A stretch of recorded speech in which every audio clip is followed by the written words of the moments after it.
satin embroidery. သူ့ရဲ့သဘောကဒီတစ်ခုချင်းစီကိုညီညာညာလေးသွားတာမျိုးပေါ့နော်ဒီကနေပြီးတော့ okay ဒီလိုသွားလိုက်မယ်နော်အဲ့ဒါဆိုရင်ပိုလွယ်သွားမယ်တဲ့ကြည့်တာပေါ့ဒီကနေပြီးတော့သူကဒီလိုမျိုးဒီကိုအတက်သွားချင်တာနော်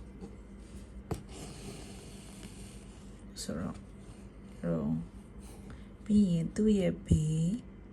ကိုကဘယ်နေရာနေပြီးတော့အစာထွက်တယ်ပေါ့နော်အဲ့ထွက်တဲ့နေရာနေပြီးတော့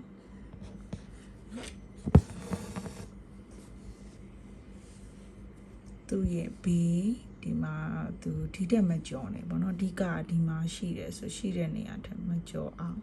ထိုးဖို့လိုတယ်နော်အဲ့တက်ကြော်သွားတယ်ဆိုရင်ပန်းပွင့်ပုံမပေါ်ဘဲနဲ့အချွန်တက်ပုံတွေပေါ်သွားနိုင်တယ်ဖြစ်သွားနိုင်တာပေါ့နော်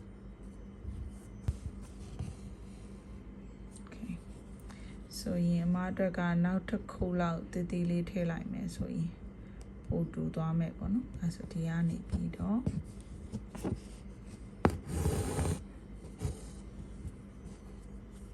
ဒီနေရာလေးကိုဖြည့်ပြီးထိုးလိုက်နော်နည်းနည်းစီ short သွားတဲ့သဘောပဲ okay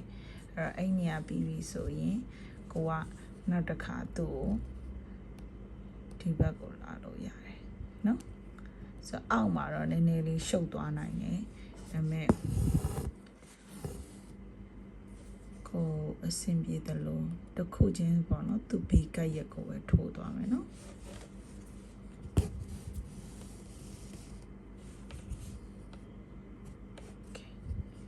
ဒါဆိုရင်တောက်လျှောက်တန်းနဲ့တော့ဖြစ်သွားအဲ့မှာအပွင့်ကနည်းနည်းလေးလုံးလာလိုချင်တယ်ဆိုရင်ဒီအောက်ကလေးကိုနည်းနည်းဆင်းပြီးသူ့ကိုနည်းနည်းလေးတူပြီးတော့ထိုးရင်အလုံးပုံလေးထွက်တာပေါ့နော်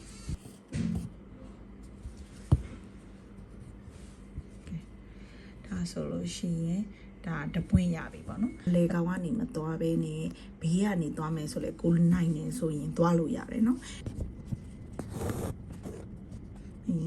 နောက်တစ်ခါတော့မယ်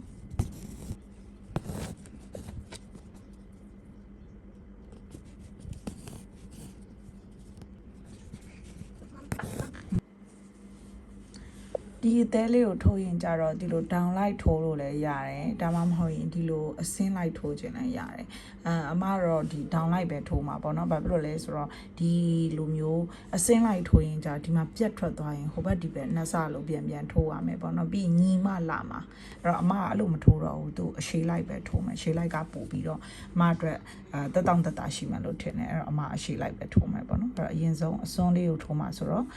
တိုးလေးထိုးရမှာပေါ့နော်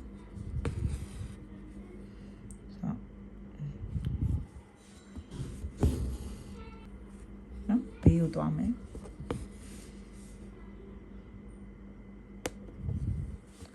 ကိုယ့်ရဲ့ခြီးစိုက်ကိုတီးဖို့လိုတယ်နော်ကိုယ့်ရဲ့ခြီးကဘယ်လောက်တုတ်လဲအဲ့ခြီးစိုက်ကိုလိုက်ပြီးတော့ကိုကဘယ်လိုမှန်းပြီးတော့ထိုးရမလဲဆိုတော့တီးဖို့လိုပါတယ်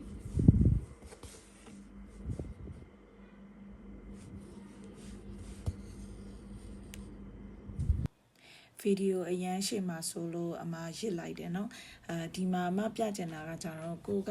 ဒီမှာတယောက်နဲ့ထိုးရတာကိုပြင်းလာတယ်ဆိုလို့ရှိရင်ကိုတခြားအယောင်လေးတွေကိုပါအဲ့လိုတဝက်တစ်ပြက်မှာရောထိုးလို့ရတယ်ပြီးတော့ရေစိုးပုံစံမျိုးလေးထိုးလို့ရတယ်ပေါ့နော်အဓိကကဒီ satin embroidery မှာကြတော့သူကပြောင်လေး shiny လို့ဖြစ်ချင်တာဖြစ်တဲ့အတွက်